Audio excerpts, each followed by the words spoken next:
Anyway, the Allies finally marched in on May 7th. Germany surrendered Africa then on the 13th.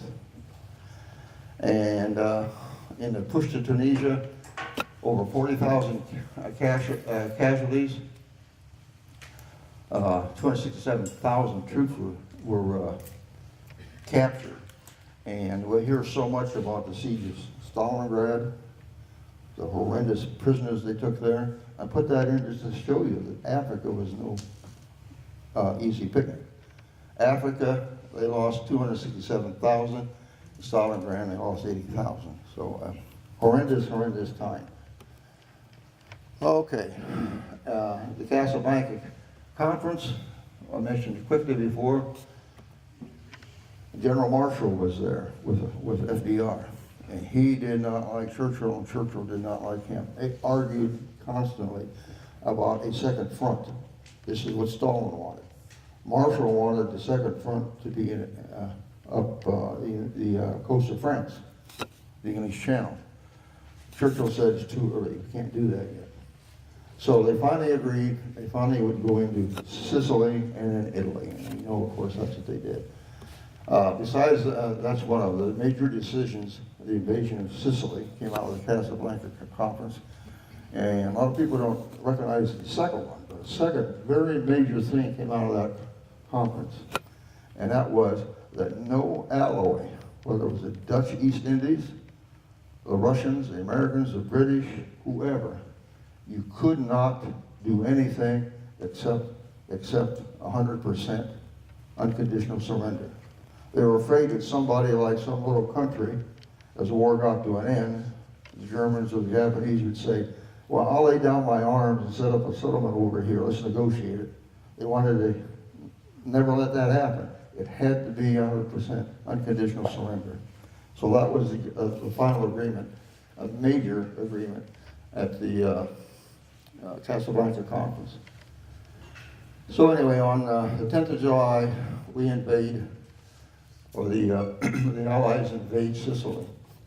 Two task force, one under Montgomery, came up the east side, and Patton came up the center on the south side.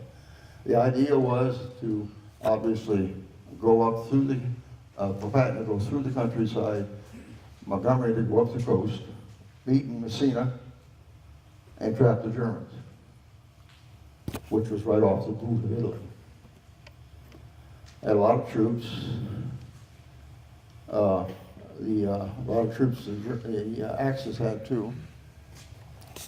It's interesting that originally the plan called for 13 landings. There were only 2, Patton's and Montgomery's.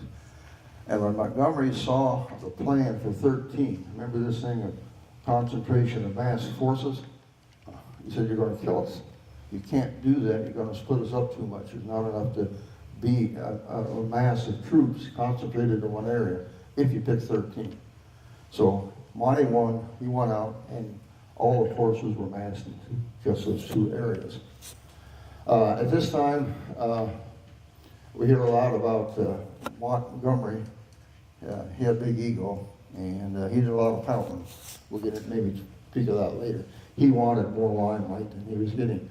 Operation Mincemeat, it was in a movie. I first saw it. I didn't know this is fiction, but it wasn't. It's true.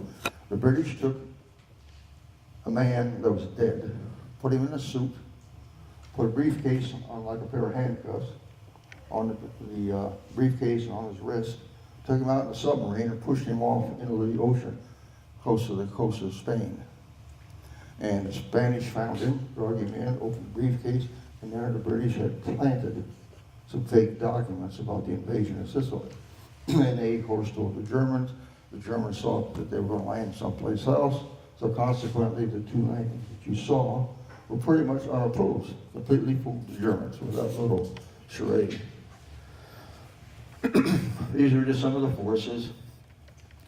One thing I note here, that there was so much equipment on the beaches, because they weren't opposed that much. They kept bringing in more and more and more, and it got to be a real problem. And we see the entrance of a new vehicle for beach control, moving the equipment around. It was a duck. It's the first time in World War II this thing appeared.